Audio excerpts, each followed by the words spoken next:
Bandang alas 5 ng umaga nitong Webes, bigla raw napabangon ang mag-asawang James at Mary Jane dahil sa nakitang malaking sawa sa kanilang kwarto.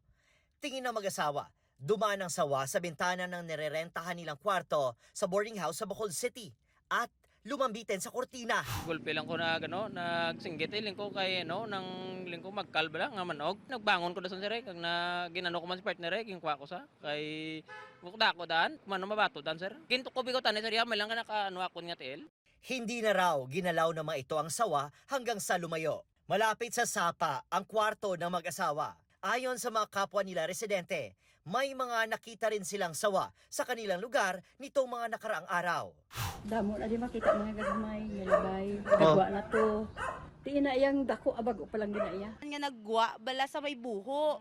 Do butkon man to siya kadako. Hindi mo na mapatay kay makasuwan tanak mo. Ayon sa DNR, posibleng lumalabas ang mga sawa dahil sa mainit na panahon.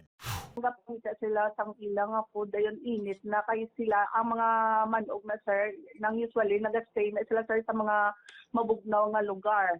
Base sa Wildlife Resources Conservation and Protection Act of the Philippines, may tuturing na iligal ang pananakit, pagpatay o pagbenta ng wild species.